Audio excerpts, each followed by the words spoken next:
ሰላም እንዴት ናችሁ? እኔ አቤኔዘር እባላለሁ። ዛሬ አንድ ሐሳብ ይዤ ወደ እናንተ መጥቻለሁ። እግዚአብሔርን ስለመስማት በሕይወት ዘመናቸው እግዚአብሔርን ሰምተው ስላተረፉ፣ እግዚአብሔርን ሰምተው እጅግ ስለተባረኩ፣ መንገዳቸውን ስላቃኑ የእግዚአብሔር ሰዎች ቢሆንም የማወራው መነሻ እንዲሆነኝ ከዮሐንስ ወንጌል መጽሐፍ ምዕራፍ 10 ከቁጥር 1 ጀምሮ አነብላችኋለሁ። እንዲህ ይላል፣ እውነት እውነት እላችኋለሁ ወደ በጎች በረት በበሩ የማይገባ በሌላ መንገድ ግን የሚወጣ እርሱ ሌባ ወንበዴም ነው። በበሩ የሚገባ ግን የበጎች እረኛ ነው።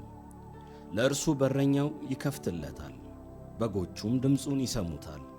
የራሱንም በጎች በየስማቸው ጠርቶ ይወስዳቸዋል። የራሱንም ሁሉ ካወጣቸው በኋላ በፊታቸው ይሄዳል። በጎቹም ድምፁን ያውቃሉና ይከተሉታል። ከሌላው ግን ይሸሻሉ እንጂ አይከተሉትም፣ የሌሎችን ድምፅ አያውቁምና ይላል።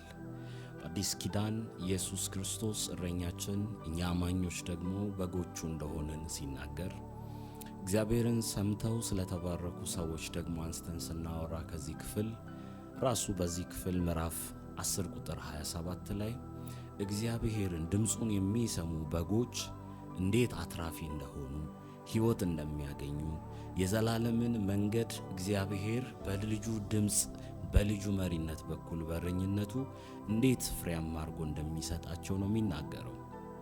ሐሳቤ አጭር እንዲሆን ስለምፈልግ አዳምና ሔዋንን የመጀመሪያዎቹ ምሳሌ አድርጌ ላነሳ ፈልጋለሁ። እግዚአብሔር አምላክ በተናገራቸው እግዚአብሔር አምላክ አድርጉ ብሏቸው ማድረግ ያለባቸውን ነገር ካሳወቃቸው ጊዜ አንስቶ እግዚአብሔር የተናገረውን የሰሙበት የሕይወት ዘመናቸው የኤደን ገነት ነበር። እግዚአብሔርን ሰምተው በኤደን ገነት ኖረዋል። እግዚአብሔርን ሰምተው ሁሉ ሞልቶላቸዋል። እግዚአብሔርን ሰምተው አልወደቁም። እግዚአብሔርን ሰምተው አልከሰሩም። ትዳራቸው ያማረ፣ መተፋፈር የሌለበት፣ ስብራት የሌለበት፣ ምክንያቱም በመካከላቸው እግዚአብሔርና ድምፁ አለና። ነገር ግን የምናገራችሁ አንዱ ነገር የእኛን የሕይወት ዘመን የዚችን ምድር ለአንድና ለመጨረሻ ጊዜ ወደ ውድቀት ወደ አዘቅት የመራት እግዚአብሔርን ያልሰሙበት አንድ አጋጣሚ ነው። እግዚአብሔር አታድርጉ ያላቸውን ሊያደርጉ የዲያብሎስን ድምፅ የሰሙበት ታሪክ ነው፣ የታሪክ አጋጣሚ ነው። ስለዚህ እግዚአብሔር አምላክን ካለመስማታቸው የተነሳ ሕይወታቸው ወድቋል። ኤደን ገነትን አጥተዋል፣ ከስረዋል፣ ጠውልገዋል። ጭንቅና ጣር መከራ በሕይወታቸው በስቷል። ዛሬም በእኛ ምድር ላይ በጣም ብዙ ድምፆች አሉ። በዙሪያችን የወዳጅ ድምፅ አለ፣ የአብሮ አደግ ድምፅ አለ፣ የሚስት የባል ድምፅ አለ፣ የወላጅ ድምፅ አለ፣ የሰይጣን ድምፅ አለ፣ የዓለም ድምፅ አለ። ድምፆች በርካቶች ናቸው። እንደውም ወጣቶች እንደመሆናችን አብዛኞቻችን በዚህ ማህበራዊ ሚዲያ ላይ ያለን የምንሰማቸው የሶሻል ሚዲያ ፕላትፎርሞች ላይ የሚለቀቁልን ቪዲዮዎች በጣም ብዙ ናቸው። ለሪሌሽንሽፕ የሚሆን፣ ለትዳር የሚሆን፣ ለስራ የሚሆን፣ እንዴት መለወጥ እንዳለብን፣ እንዴት ኋላ እንደቀረን፣ እንዴት ስኬታማ መሆን እንዳለብን የሚነግሩ በየዕለቱ በሺዎች የሚቆጠሩ ቪዲዮዎች በስልኮቻችን ስክሪን ብቅ ይላሉ። የምንሰማው ማንን ነው? ዛሬ ለሕይወት ጉዞ፣ ለሕይወት ዘመን በረከት፣ ለጸና ሕይወት ፍሬያማ ለሆነ ለለመለመው መስማት ያለብን ማንን ነው? አንዳንድ ጊዜ እንዲህ ይሆናል። የሚገጥሙን ችግሮች፣ የሚገጥሙን መከራዎችና እጅግ አሳዛኝ ነገሮች መፍትሄን እንድንፈልግ ከቦታ ቦታ እንድንከራተት መፍትሄ ይሰጡናል ብለን ያመናቸው ሰዎች ጋር፣ አንዳንዴም መጽሐፎች ጋር፣ ሌላ ጊዜ ደግሞ እንዲህ ወደ ኢንተርኔቱ ዓለም ብቅ እንላለን። ነገር ግን እኛ አማኞች ምንጭ አለን፣ የተገኘንበት መገኛ አለን። ምናልባትም ወድቆ የተሰበረን በግ ገራዥ ቤት አንወስደውም። ምክንያቱ ለምንድን ነው ከተባለ የዛ የተሰበረ በግ ፈውስ ገራዥ ቤት የለምና። ስለዚህ ሰው ውስጡ ከታመመ፣ ስሜቱ ከታመመ፣ የሕይወት ዘመኑ እቅዱ ከታመመ፣ ውስጡ ከተረበሸ፣ ሰላም ከሌለው፣ እርካታ ከሌለው እነዚህን ነገሮች ፍለጋ ሌሎች ነገሮችን አድርጎ አያዋጣውም፣ አይሆነውም። ምክንያቱም የተገኘው ከእግዚአብሔር ነው። መጽሐፍ ሲናገር እግዚአብሔር አምላክ ሰውን በመልካችን እንደ አምሳላችን እንፍጠር ብሎ ሲል ያካፈለን ስሜቱን፣ ፈቃዱንና እውቀት ነው። የታመምነው ደግሞ ስሜታችንን ነው፣ የእውቀታችንን ክፍል ነፍሳችንን ነው። እንደገናም ደግሞ ፈቃዳችንን የታመምነው። ፈውስ ያለው ራሱ እግዚአብሔር ጋር ነው። ለዛሬ እግዚአብሔርን ድምፁን ለምንሰማ ለኛ ጠገን አለ። እግዚአብሔርን ለምንሰማ ለእርሱ ለኛ እግዚአብሔር የዘገየ ቢመስልም ማንም ከእጃችን ሊነጥቀው የማይችለው እረፍት አለ፣ በረከት አለ። ስለዚህ እግዚአብሔርን እንድንሰማ ልሞግታችሁ ፈልጋለሁ። እግዚአብሔርን የሰሙ አባቶቻችን ዕድሜያቸው ላይ ረዘም ያለ የትዕግስት ጊዜ ነበራቸው።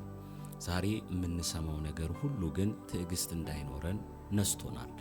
እግዚአብሔርን ለመስማት የምትወዱ ለእናንተ እንደሚል መልእክት አለኝ። ታገሱ፣ እግዚአብሔርን ስሙ፣ ታገሱ። የዘገየ ቢመስል እግዚአብሔርን ስሙ። ለረጅም ዘመን የማትወጡት አዘቅትና መከራ ውስጥ ከምትገቡ እግዚአብሔርን ሰምታችሁ ሕይወታችሁን አቃኑ። እግዚአብሔርን መስማት ብለን ስንል ምናልባት የጊዜው ነቢያቶቻችን እንደሚሉት የጌታ ድምፅ እንዲህ ይላል የሚለውን ብቻ ላይሆን ይችላል። እግዚአብሔርን ልንሰማው ከፈለግን እሱ የሚናገረን መንገድ ብዙ አለው። የተወደዳችሁ ተመልካቾቼ እግዚአብሔርን እንድንሰማ ይህንን ስናገር ቅድም እንዳልኳችሁ ወደ መገኛችን መመለስ ነውና ውስጣችን ታሞ ከዚህ ዓለም መፍትሄ አንፈልግ። የኛ የታመመው የማይታየው ነፍሳችን ክፍል ከማይታየው የሰማዩ አምላክ እግዚአብሔር ነው መፍትሄ ያለው። ስለዚህ ወደ እግዚአብሔር እንመለስ። እግዚአብሔርን ሰምተን እንታዘዝ። እግዚአብሔርን መስማት ጋር ሕይወት አለ። እግዚአብሔርን መስማት ጋር በረከት አለ። ምናልባትም ቁጥር 27ን ላንብብላችሁ። እንደዚህ ይላል ዮሐንስ ወንጌል 10 ቁጥር 27 በጎቼ ድምፄን ይሰማሉ፣ እኔም አውቃቸዋለሁ፣ ይከተሉኝማል። እኔም የዘላለም ሕይወትን እሰጣቸዋለሁ፣ ለዘላለምም አይጠፉም፣ ከእጄ ማንም አይነጥቃቸውም። ለምን ቢባል በጎቼ ድምፄን ይሰማሉ ይላልና። ስለዚህ ድምፁን እንስማ፣ ሕይወት አለ። ድምፁን እንስማ፣ በረከት አለ። ይህ ክፍል ስለ ደህንነታችን ቢሆንም አብዛኛውን አተኩሮ የሚያወራው ለየዕለት ሕይወታችንና ተግባሮቻችን እግዚአብሔርን መስማት የሚያዋጣ እግዚአብሔርን መስማት የሚያተርፍ ነውና፣ ስለዚህ እግዚአብሔርን ስሙ። እግዚአብሔርን ከሰማን ሁላችንም ያጣነው ብዙ ነገር እንኳን ቢሆንም የምናገኘው ግን የሚክስ ነው። ምክንያቱም እግዚአብሔር ምን እንደሚያስፈልገን ያውቃልና። ብዙ ባንቸኩል፣ ብዙ ባንቅበዘበዝ፣ ብዙ የዚህ ምድር ስኬት እያሳደድን ከእግዚአብሔር ዓላማ ስተን እንዳንገኝ። ስለዚህ የተወደዳችሁ በዚህ የምታዩ ይህንን ድምፅ የምትሰሙ ታላላቆቼ፣ እህቶቼ፣ ወንድሞቼ በተለያየ የዓለም ክፍል ያላችሁ እግዚአብሔርን በመስማት የሚገኘውን እረፍትና በረከት እንድትጠቀሙ እንድትባረኩበት አደራ እላችኋለሁኝ። በዚሁ ሐሳብ ሌላ ጊዜ ሰፋ አድርጌ እስከምመጣ የዘላለም አምላክ እግዚአብሔር ይባርካችሁ። ቤታችሁ፣ ሕይወታችሁ የለመለመ የተጠበቀ ይሆንላችሁ። የጌታ ሰላም ከሁላችሁም ጋር ይሁን።